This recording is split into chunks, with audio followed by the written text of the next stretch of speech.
안녕하세요. 연세대학교 제62대 정치외교학과 학생회장 김민수입니다. 바쁘신 와중에 참석해주신 모든 분들께 진심으로 감사드립니다.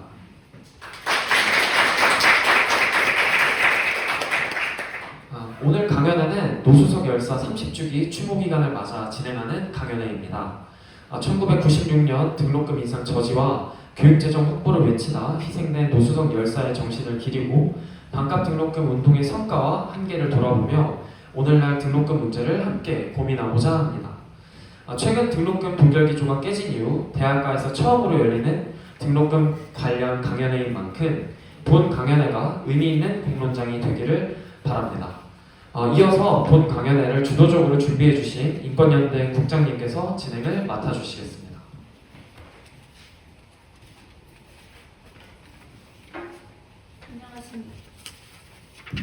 안녕하십니까. 오늘 행사를 주관한 인권연대국입니다. 먼저 귀한 시간을 내어 자리에 함께해 주신 모든 분들께 진심으로 감사드립니다.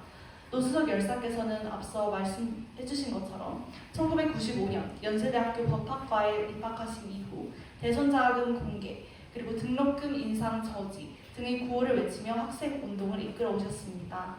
이후 1996년 3월 29일 서울지역 총학생회 연합이 주최한 대선 자금 공개와 교육재정 확보를 위한 시위 과정에서 경찰의 진압을 피해 이동하시던 중 을지로 5가 인쇄 골목에 위치한 대현 문화사에서 의식을 잃고 쓰러지셨고 병원으로 옮겨지는 과정에서 끝내 생을 마감하셨습니다. 이에 본 강연에는 노수석 열사 30주기를 맞아 교육권을 외쳤던 그 정신을 오늘날의 맥락 속에서 다시 함께 살펴보고 최근 등록금 동결 기조가 변화하는 상황 속에서 대학 등록금 문제를 다 함께 성찰하기 위한 자리입니다. 그럼 이제 오늘 강연을 맡아주실 이문희 연구원을 큰 박수로 맞이하겠습니다.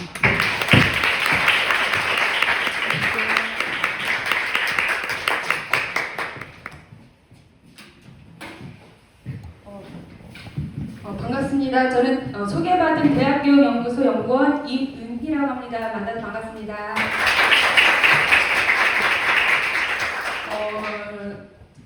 연구소를 어떻게 소개할까 고민을 많이 했는데요. 안 해도 될 것 같아요. 너무 잘 설명해 주셔가지고 우리 연구소가 그런 데였구나 설명 들으면서 너무나 저도 자부심을 느꼈고 말씀하신 것처럼 1993년도에 설립돼서 올해 34년째 우리 대학의 어떤 민주성, 투명성, 공공성을 확대하기 위해서 다방면의 활동을 하고 있는 곳입니다. 그래서 노수석 열사 덕분에 여러분들 만나서 굉장히 반갑고 오늘 의미 있는 자리가 될 수 있도록 열심히 준비했고 그것이 여러분들에게 다가갔으면 좋겠습니다. 한 해 등록금이 15% 인상된다. 심지어 고대 연대 입학금이 똑같다. 담합을 통해서 등록금을 책정하고 그리고 등록금을 인상에 반대하며 나온 학생들을 무차별하게 경찰들이 진압하고 그 과정에서 젊은 21세 청년 학생이 사망하는 정말 야만의 시대였는데 사실 지금의 등록금은 그때와 맥이 다 있습니다. 그래서 오늘 주제가 반값 등록금 운동의 성과와 한계인데요. 제가 이 주제를 제안받고 처음에 연대에서 지금 학생들이 등록금 싸움을 하고 있는 줄 알았어요.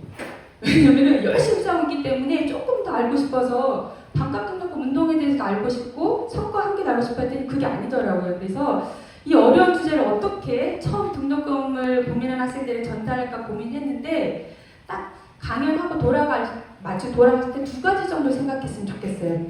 올해 아마 등록금이 한 1학 때 400에서 500 정도 냈을 거예요. 학생들이 냈는데 내가 낸 등록금이 과거 이러이러한 운동이 있었기 때문에 그나마 이 정도를 낼 수 있었구나 한 가지. 두 번째로는 이미 등록금을 냈지만 내가 낸 등록금이 잘 쓰여지는지 올해 한번 살펴보겠다. 그리고 내년에 또 새내기들이 들어왔을 때 우리 등록금이 제대로 책정될 수 있게끔 뭔가 한번 해보면 어떨까. 이 2가지 정도를 생각하고 돌아왔으면 좋겠다는 마음 갖고 어렵지만 꼭 필요한 내용 가지고 강연을 시작해보도록 하겠습니다.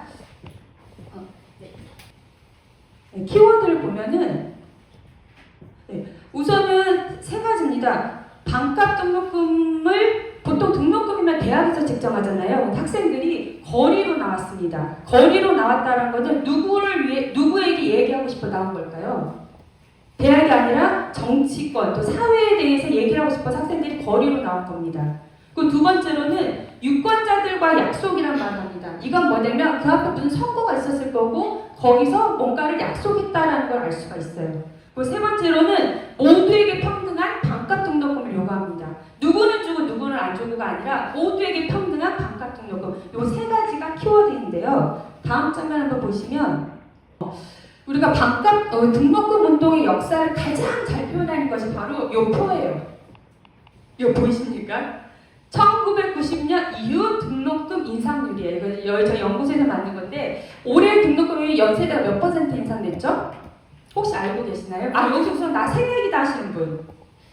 나 이래봬도 새내기다. 아 반갑습니다. 그러면 나 2학년이다. 네 3학년이다.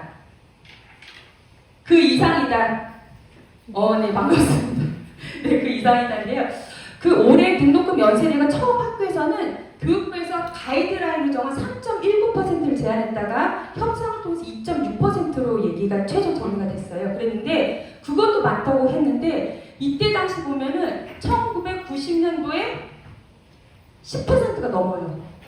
1993년도에는 16.2%죠. 사립대학 등록금 인상률이. 이렇게 되면 이게 무슨 일이었냐면 1989년도, 그래서 제가 여러분들에게 1989년도를 각인시키기 위해서 어떻게 할까 하면 혹시 손흥민이 그때 태어났나? 검색해봤더니 손흥민이 1992년생이더라고요. 그래서 손흥민의 형이 1989년도에 태어났는데 그때 어마어마한 정책이 발표됩니다. 무슨 정책이냐면 정부가 등록금 인상률, 등록금 자율화 조치라는 걸 합니다.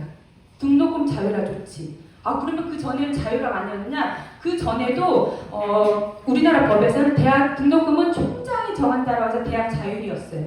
근데 그때까지만 해도 정부가 어떻게 되냐면 올해 경제도 어렵고 그러니까 한 2% 정도를 합시다. 그러면 총장들이 모여서 콜합니다. 2%를 암묵적으로 깔았어요. 올해 조금 경기가 좋아 5% 그럼 대학들이 5%로 깔았습니다. 그런데 89년대 교육부가 앞으로는 그런 거 없어. 진짜 자율제야. 이렇게 얘기를 합니다. 그랬더니 대학들이 그 해년도에는 어떻게 했을까요? 첫 해니까 서로 눈치를 봅니다. 이거 싫어요? 등록금을 자율화한다고? 그래서 그때 89년도에는 대학들이 등록금을 눈치를 보면서 인상을 안 해요. 그런데 몇몇 꼭 튀는 애들 있잖아요. 몇몇 대학들이 인상을 합니다. 그랬더니 정말 교육부가 아무런 조치가 없는 거예요. 그러자 그 다음에 1990년 대학들이 바로 13% 정도 등록금 인상을 합니다. 이 빨간선이 사립대학 평균 등록금 인상률이에요. 그랬더니 교육부가 진짜 아무런 조치가 없어요. 오호? 이 10% 얼마나 대단하냐면 연세대학교에서 등록금 수입이 한 7천억 정도, 4천억 정도 될 거예요. 4천억, 5천억 정도 되는데 10%면 얼마예요? 400억이 더 들어오는 거예요. 대학 입장에서는 꿀도 이런 꿀이 없는 거예요. 그래서 그 다음 해부터 91년도에는 15.2%, 92년도에도 15.2%, 93년도 16.2%를 인상합니다. 근데 이게 어떤 건지 보면은 이 파란색은 물가 인상률이에요. 이때 당시 물가 인상률이 93년도에 5%가 채 안 됐거든요. 그러면 물가 인상률보다 3배가 더 되는 만큼의 등록금 인상을 하는 거죠. 94년도에도 한 13%, 우리 노선에서 돌아가셨던 1996년도에도 13.7%가 인상이 됩니다. 그럼 대학생 입장에서 어떨까요? 한번 볼게요. 그래서 어떤 결론이 났냐면 여기 정외과 학생들이 많아서 인문사회계열 등록금을 받는데 1990년도에는 평균 143만 원이었어요. 1년에. 그럼 한 학기 얼마예요? 한 70만 원 조금 더 됐단 말이에요. 근데 96년도에 319만 원으로 1.7배, 170% 뛰게 됩니다. 2배가 더 되는 거죠. 그러니까 143만 원이 319만 원으로 6년 만에 2배가 더 인상이 됩니다. 2020년에 388만 원을 10년 만에 143만 원에 388만 원으로 한 2.7배 정도가 인상이 되는 결과가 나왔어요. 저 의대 한번 볼까요? 의대는 1990년대 193만 원이었어요. 흰색이어서 잘 안 보는데 한 학기에. 그런데 10년 만에 2000년에 606만 원으로 약 400만 원 인상이 됩니다. 그런 학생들이 어땠을까요? 또 이해가 될까요? 더 저번에 지금 같은 경우는 등록금 책정할 때 등록금 심의위원회를 통해서 학생과 교직원과 전문가가 모여서 논의를 통해서 결정을 해야 돼요. 근데 이때 당시는 그런 기구도 없었어요. 그리고 두 번째로는 예결상 공개도 안 됐습니다. 그래서 학생들 입장에서는 왜 인상이 되는지도 몰랐고 또 지금 같은 경우는 SNS가 있기 때문에 인상됐다 이렇게 됐는데 그때는 그런 것도 없었어요. 집에 방학됐는데 등록금 고지서 날라옵니다. 작년에 100만 원인데 올해 갑자기 15% 인상돼서 115만 원이 돼. 그래도 어쩔 수 없이 냈어야 되는 구조였어요. 그럼 학생들은 어떻게 했을까요? 매년 3월만 되면 모여서 등록금 왜 오를까 이게 3월에 가장 핫한 이슈가 됩니다. 그럼 잠시 돌아볼게요. 아까 그 표를 잠깐 가볼게요. 이렇게 되다가 98년도, 99년도에는 빨간색이 영예 수렴합니다. 왜 영예 수렴했을까요? 동결했을까요? 대학이 학생들을 고려해서 아닌데 이때 당시 IMF가 됐었어요. IMF 왔기 때문에 우리 사회가 정말 어려운 경제적인 어려움을 겪고 있었기 때문에 이때 두 해 동결을 합니다. 그러다가 IMF 지나고 이제 회복도 안 됐는데 2000년대에 다시 10% 가까이 또 사립대한테 등록금 인상하기 시작합니다. 계속 오르죠. 계속 오르다가 2009년도에 한 번 더 동결됩니다. 왜 동결됐을까요? 그렇죠. 미국발 서브프라임 보니까 그때 한 해 동결됩니다. 이때 학생들이 짐작합니다. 앞에 봐봐. 그때 IMF 때 어려웠을 때 잠깐 동결하다가 팍 올라가잖아. 이때도 마찬가지. 잠깐 동결했다가 또 팍 올라갈 기세였던 거예요. 그래서 학생들이 2011년에 가만히 있으면 안 되겠다. 약간 이런 흐름이 조성이 됩니다. 또 하나 정책적으로 봐야 될 게 국립대 한번 볼게요. 국립대는 무색인데요. 첫 해는 국립대는 착했어요. 교육부가 아무리 자율화 조치를 하더라도 한 3% 정도 올리면서 사립대학보다 착한 행보 흐름을 합니다. 사립대학보다 밑에 있죠. 그랬는데 이 IMF를 거치면서 갑자기 2001년도부터 국립대 등록금이 어떻게 되나요? 사립대학보다 더 올라가게 되죠. 이것도 뭐가 있었냐면 국립대 등록금은 한 이때 당시 한 학기당 한 200만 원 정도 했었던 것 같아요. 그랬는데 그 중에서 한 학기당 100만 원 정도 1년이 했었는데 그 중에서 한 80만 원 정도가 기성예비고 10만 원 정도가 수업료였어요. 근데 수업료는 정부가 통제를 했고 기성예비만 대학 자율화인데 이때 교육부가 발표를 합니다. 국립대 니네 앞으로 수업료도 니네 마음대로 해. 진짜 자율이야. 그러니까 국립대가 호라면서 이때부터 국립대가 사립대학들을 치고 올라간 상황이 됩니다. 그래서 이렇게 사립대와 국립대 등록금이 보공행진하기 시작했고 여기서 봐야 될 게 물가 인상률보다 뭐 특별한 하나를 빼고는 적게는 2배, 많게는 서너 배까지 해서 사립대학 등록금 인상이 되는 과정이 있었어요. 그러니까 이게 쌓이고 쌓여서 2011년 학생들이 안 되겠다 해서 반값 등록금 운동이 본격화되는 어떤 그 시대적 흐름이 됩니다. 이해가 되시나요? 그때 난 2011년 제가 몇 개 사진을 서치를 봤는데 이거는 이화여대 학생들이 학생총회를 합니다. 등록금 인상에 찬성하는지 반대하는지 올해 등록금 투쟁할 건지 말 건지 뭐 본관을 점거할 건지 말 건지 가지고 학생총회를 했던 사진이에요. 있고 그다음 봅시다. 이거는 고려대 중학생입니다. 등록금 인상됐다고 하니까 신났어요. 이게 뭐 노란 풍선 들고 빠르고 깃발 들고 막 나왔어요. 이때는 어땠냐면 저도 3월달에 갔더니 선배들이 막 밥을 사주더라고요. 막 맛있게 먹었어요. 그래서 저 수업 들어갈 때 선배들이 수업 안 들어가도 된대요. 이미 다 휴강을 만들어 놓은 거예요. 그래서 우리 과도 다 과별 깃발을 들고 이렇게 등록금 인상에 반대하는 이런 다양한 흐름들을 했었어요.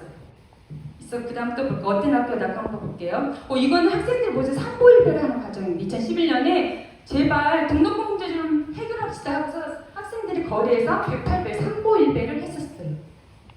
또 한번 볼까요?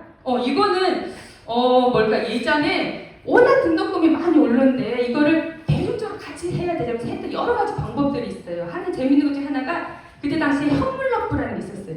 어떻게 하냐면 지금이야 이제 계좌를 통해서 SNS를 하지만 그때 학교 본부에 현금을 들고 가서 낼 수 있었거든요. 그래서 학생들이 다 같이 모여서 집회를 하고서 100원짜리로 그걸 다 바꿔왔어요. 예를 들면 등록금 200만 원만큼. 그럼 어떻게 될까요? 이만큼 돈이 모이겠죠. 그러면 갖고 가서 학생 제가 옛날 등록금이라고 초등학생이장 등록금을 상징적으로 냈었어요.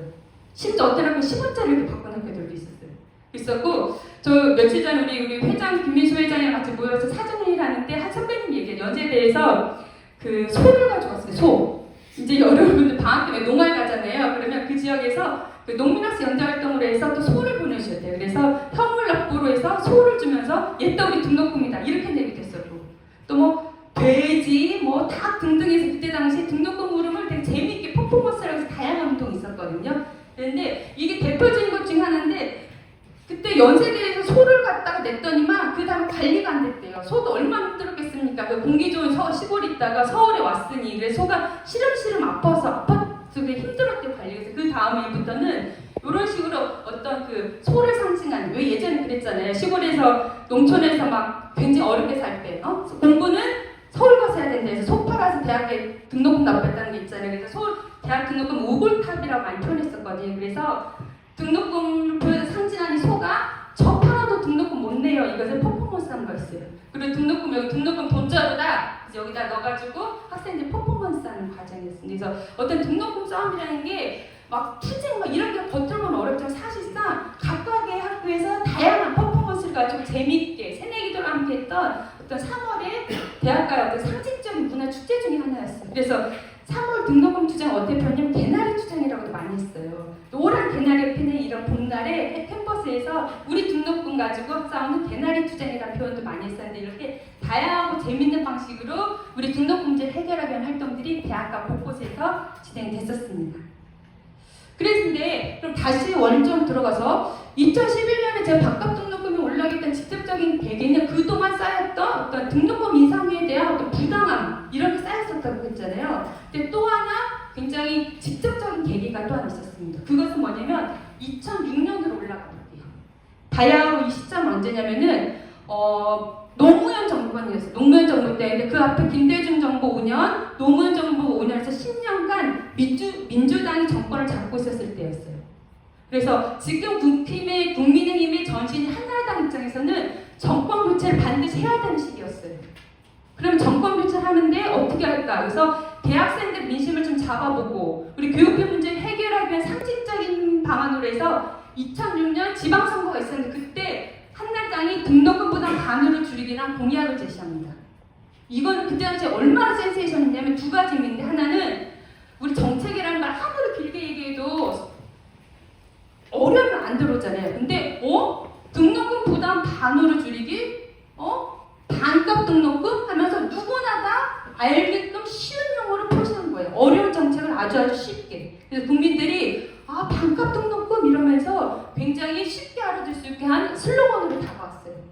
그리고 두 번째로는 한나라당은 보수 정권에서는 등록금 자율화해야 된다고 계속 얘기를 했었는데 한나라당이 대학 등록금 정책을 얘기한다고 그러면서 학생들과 국민들에게 굉장히 의미 있게 다가왔던 정책이었어요. 그런데 문제는 여기서 나오는 게 등록금 부담 반으로 줄이기 위해서 반값 등록금 요약은 됐지만 저희가 정책을 뜯어봤을 때 첫 번째 정책 뭐였냐면 저소득층 학생에게 장학금을 주겠다. 두 번째로는 대학에 기부금을 늘리겠다. 기부금 늘리면 학교에서 운영비가 많으니까 등록금 깎지 않겠어? 이 얘기, 이 논리. 세 번째로는 규제를 완화시켜주겠다. 규제를 완화되면 사립대학이 스스로 돈을 벌어서 대학 재정을 늘리잖아. 그러면서 등록금 낮추지 않겠어? 하는 거. 다음 네 번째로는 학생들 군대에 가면은 거기서 장학금을 주겠다. 또는 군대 갔을 때 그 사병 월급을 인상해서 그 돈을 가지고 나중에 제대하고 나서 등록금 마련해주겠다. 등등해서 이런 실질적으로는 반값 등록금이 아닌 학생들의 부담을 조금 낮춰주겠다는 건데 그걸 대해서 계속 반값 등록금 한다 했더니 국회의원 한나라에서 맞아 우리 반값 등록금이야 하고서 쭉 흘러갔어요.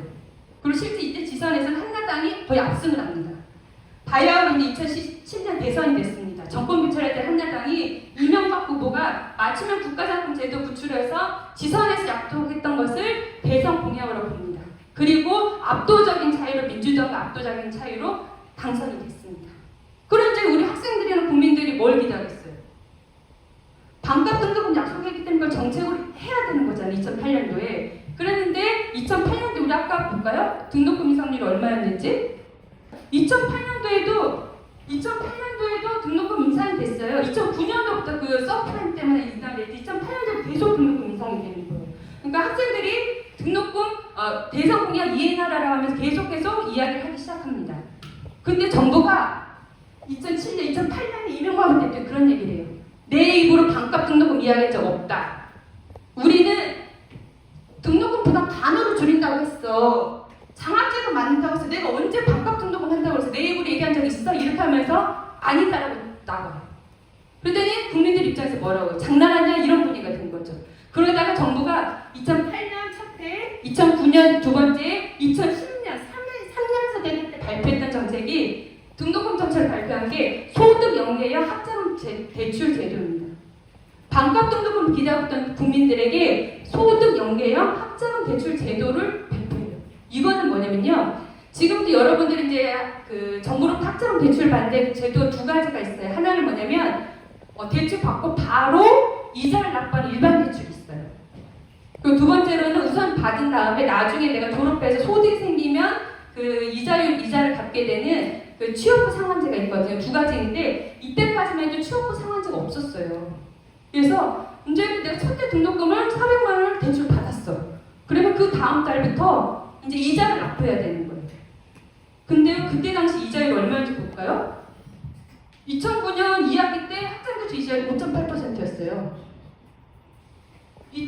2011년에 처음으로 5% 비친 4.9%로 떨어진 거예요. 그래서 아니 반값 등록금을 하겠다는 약속했고 국민들을 요구하고 있는데 기껏 낸 정책이 학자금 대출 제도야. 학자금 대출 제도는 근본적인 정책이 아니라 지금 내야 될 거를 정부가 나중으로 대출을 밀어줬을 뿐이지 등록금에 대한 지원이 아니야. 두 번째로는 이자율이 이렇게 높아. 어쩌겠어. 그래서 국민들이 학자금 이자 지원 정책에 대해 이 소득 학자금 대출 제도에서 오히려 정책으로 발표했지만 국민들을 더 열받게 만들고 학생들도 열받게 만든 정책이 됐던 거예요. 이해가 되시나요? 그래서 전 됐고 그래서 잠깐 우리 학자금 대출 이자율 보면 학자금 대출 이자율이 이전에 7%까지 갔었어요. 이렇게 되는데 이것 또한 우리가 등록금 운동을 과정에서 어떤 성과예요. 그래서 쭉 4.9% 되다가 2.5%가 지금은 1.7%로 2021년 1학기 때 1.7% 유지가 되고 있죠. 그래서 과거보다 굉장히 많은 성과를 거둔 하나가 이 학자금 대출제도 이자 제도라는 게 됐는데 그래서 이제 바야흐로 대출제도를 시행했는데 국민들은 화가 나고 그래서 이때 당시에 반값 등급 이제 시험을 시작됐는데 아까 제가 말씀드렸지만 학생들이 대규모로 모였던 건 2011년 5월 29일이라고 그랬잖아요. 근데 그 전에도 어마어마한 상황들이 전개가 됩니다. 제가 이제 그 MBC 뉴스를 통해서 제가 검색해봤는데 2011년 3월 뉴스인데 참여연대라서 시민단체예요. 시민단체가 반값 등록금 대전국 투자를 하겠다고 기자회견합니다. 이거는 4월 1일이에요. 4월 1일이면 이미 등록금 다 되고 중간고사 준비할 때 학생들이 주말 집회를 진행합니다. 4월 4일 불붙은 등록금 갈등 대학생 수강 거부 집단 시위. 이건 뭐냐면 연세대 같은 경우, 이화여대 같은 경우는 체프를 의무적으로 수업을 들어야 된대. 이화여대 학생들 아까 학생 조금 있죠? 거기서 우리 체프 수업 만들어 수업 거부 등록금 인상에 반대하면서 수강 거부를 합니다. 그리고 5월 4일에는 심지어 학부모들이 반값 등록금 자체 시행하라 이렇게 하면서 시민, 단체, 학생, 학부모 난리가 납니다. 우리 연구소도 이런 책을 펴냈어요. 미친 등록금의 나라. 등록금을 대상으로 낸 최초이자 마지막 대중서가 나옵니다. 이것처럼 그때 당시에 어떤 반값 등록금 운동은 5월 29일 날 이렇게 발작했던 것이 아니라 기간에 등록금 인상률이 누적되면서 국민들의 교육비 부담에 대한 어떤 분노나 이런 게 쌓인 상황 속에서 시민단체, 학생, 학부모 모두가 다 함께 그 사전부터 해서 어떤 그 밑밥을 깔아왔다는 흐름이 있었다는 거죠. 그래서 진행됐었고 이때 이런 상황에서 또 하나 더 볼게요. 정치권에서는 정말 반값 등록 관련된 법안이 발표가 됐어요.